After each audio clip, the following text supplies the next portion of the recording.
While exploring Google Earth, I came across this strange structure sat right in the middle of a lake. It looks man-made, but I have no idea what it could be, so I began scanning around the lake for clues. And that's when things got really strange. On nearby islands, I spotted what looked like ruins, and not just a few of them. There were tons of them scattered all around the lake. But things only got more bizarre, as I noticed that many seemed to be submerged beneath the water. What on earth had I found here? In this image, taken when the water level was lower, you can clearly see a network of roads that are normally hidden beneath the lake. And lining these roads were even more man-made structures, as if an entire city now lay underwater. But I couldn't find any mention of it online. No history, no records, nothing. How old were these ruins? Why are they now hidden beneath a lake? And could this really be a lost, sunken city? So I jumped on a plane and traveled out to this mysterious lake, ready to unveil its sunken secrets. But I had no idea just how wild this adventure was gonna be. Good morning, everyone. I am here by the lake with the structures on it, and potentially under these still waters is a sunken city. And using satellite imagery, I have pinpointed 3 islands that I plan to explore, each one with man-made structures on them. And my hope is that by exploring them in person, I'll be able to uncover the truth behind if this really is a long-lost city. But I hear you guys asking, Josh, you can't hike on water, and that is true. But I've brought with me something that's gonna get me out on the water, something I've never used before on the channel. It is called the Beast.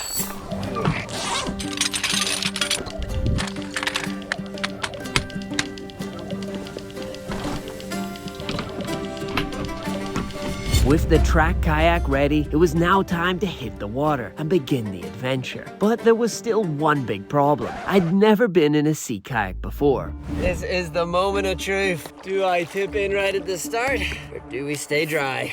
Definitely not a strong suit of mine getting in these. And with freezing winter waters, one wrong move could end this trip before it even began. Okay, I think we're in. And we're off.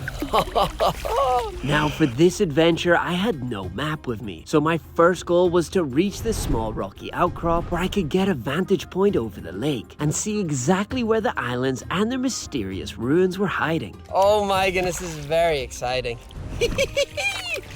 We're on the water, we're on the water. Having spent 10 minutes or so paddling, I was starting to feel pretty confident in the kayak, and I was now closing in on the rocky outcrop. But little did I know that this is where the problems would soon start.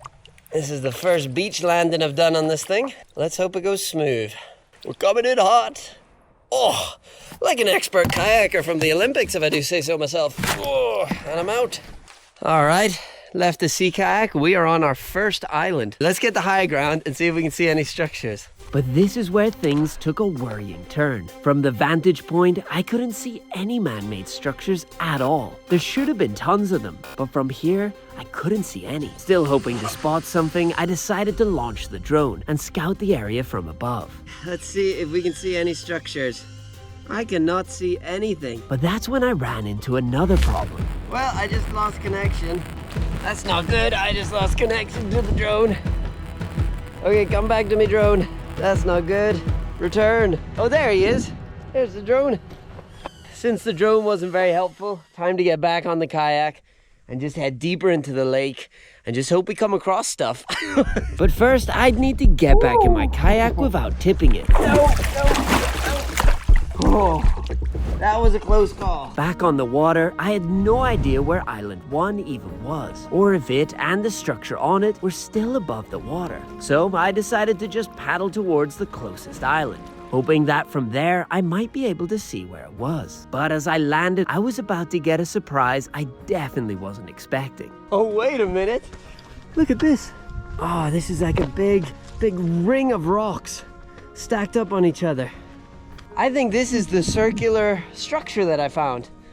I think actually the water level is way lower, and I just couldn't recognize the landscape. I had, by complete accident, landed on Island 1, and this circular stone ruin was the same circular structure I'd seen on Google Earth. Clearly it was the remnants of a man-made ruin, but of what? It really depends when this was all built. It looks pretty ancient to me, but it could also just be like agricultural, maybe to keep in livestock or to grow crops. The issue is you wouldn't usually do that in a circle. It's a bit of a random use of space. Usually you would do it in square. It's a lot easier to divide up land. After spending some time walking around the ruin, I then suddenly noticed something unbelievable. The water level had dropped so low that it revealed a road that was usually buried beneath the lake. And it wasn't just the road. This entire landscape was usually hidden under the water. This was a once-in-a-lifetime chance to explore it. So I set off on a detour to follow this road to see what secrets it would lead me to. And almost immediately, I spotted something. Wow, look here, just under the water. Just beside, you can see submerged, like a massive wall. Submerged under the water, just here. It actually runs the whole way there too. And continuing to follow the road, I soon came across an even crazier discovery. I actually think I can see a structure just up there. Looks like some sort of stone building. Oh wow, you can really see the different roads here though. One here, one barely there. You can see the edges of it. It's now almost all crumbled away. There's still little bits you can see and imagine what this must have once been like. It's insane. And as we're coming up to this structure here, I've just stumbled across some crazy stuff. Massive concrete pillar here. I no doubt that's man-made. Oh my goodness, look at that. There does seem to be something written on it. Don't know how well you can read it. But oh my goodness, that is straight up a tombstone. How long has this all been underwater? Because maybe there were tons of tombstones here and have since swept away. If ever you could make it more obvious, there used to be a big road here. Look at that, all the way. If you wanted some more evidence that we're usually underwater here, there's the remnants of Krusty the Crab. Here we go, we are coming up to the structure now. Yeah, it looks like an old brick house. Let's head inside anyway. Wow, this is a big old building though. Got a little, I'm always confused at what these are. Don't know if they were once fireplaces. I got two of them. It's a big empty house. Look at this landscape though. It does just seem like the remnants of rubble. As I continued exploring, it quickly became clear that that's exactly what it was. Scattered among the piles of rock were unmistakable signs of human construction. This area had clearly once been home to countless stone buildings and structures, now broken apart and eroded by years of lying underwater. And the more I searched, the more I found. There were remnants of farmland, massive stone walls, and the ruins of what must have been a large, impressive building. I was certainly walking through the remains of a once large and thriving settlement. But why had it been flooded? Hoping to find answers, I started making my way back to the kayak. But along the way, I stumbled across something very strange. This does not match anything else, and it definitely sits under the water. Let's get up on it. Oh, you got a little hole here. Can you see what's in there? Or is it too dark?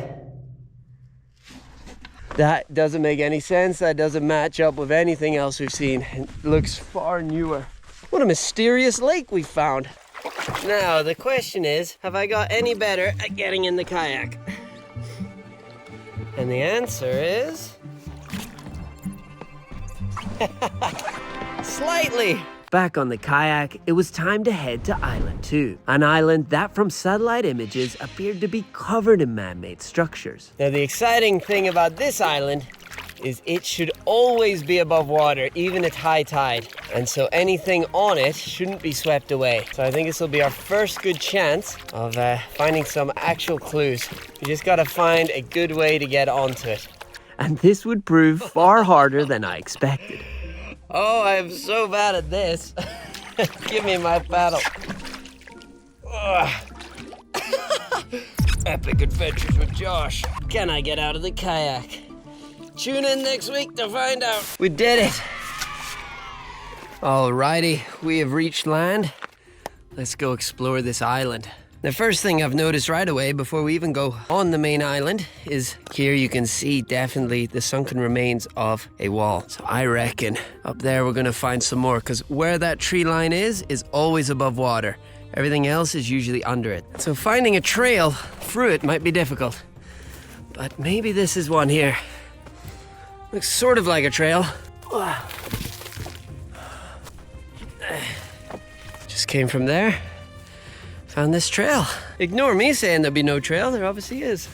And this trail would soon lead me to my craziest discovery yet. And while I follow this mysterious trail of mystery, I think it's a good time to thank today's sponsor because they gave me the very camera I'm using to film this adventure with. That is the Insta360 X4 Air. So huge thank you Insta360 for sponsoring this video and sending this camera over. It is an absolute beast. And what's really cool, it's also budget friendly and pretty small. It's 165 grams, about the same weight as an iPhone 17.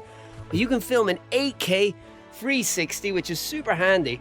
I've been on the kayak, hit record, it's getting me talking to the camera. You can also then go full 360 and shoot where the kayak's going.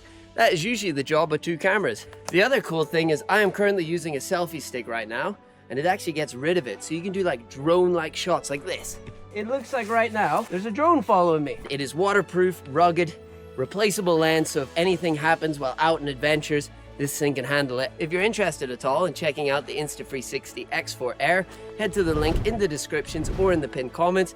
Go show them some love, because without Insta360, this adventure wouldn't have been possible. Anyway, let's continue on the trail, see where it leads. So I have just found something on the side of the trail here, what looks to be a pretty modern plaque. Although now that I'm up close, I'm not sure it's so modern.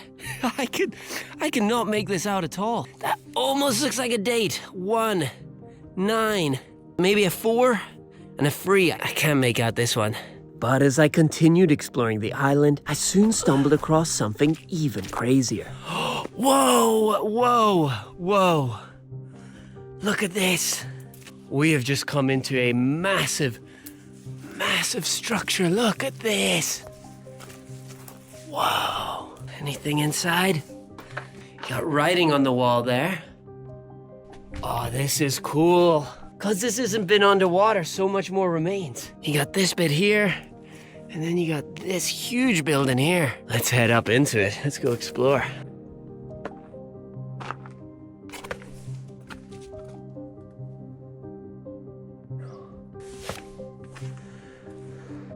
What's hard to imagine is, if this is a sunken city, this maybe would have been a large hill, maybe in the middle of it. And that's why this is the only thing that survived. All the valleys below it would have just washed away now from the water. Like the rubble is all that would remain. Like the place we saw before, you can see the difference. The structures are bigger, there's more here because the water hasn't destroyed it. But what was this place, and why did the water come and destroy it? As I continued exploring the island, I began to find more and more ruins of large stone buildings, some hidden deep within the overgrowth. And then, as I stepped into this opening, I stumbled upon my biggest clue yet. We got some metal thingamabob. Look at this thing. I wasn't entirely sure what I was looking at. The presence of metal machinery meant the area must have been above water only a few hundred years ago, suggesting this wasn't an ancient flood, but something far more recent. Wow, huge building. And judging by the number of ruins scattered around, it seemed that this now island may have once been the industrial heart of the settlement, before it was all swallowed by the lake.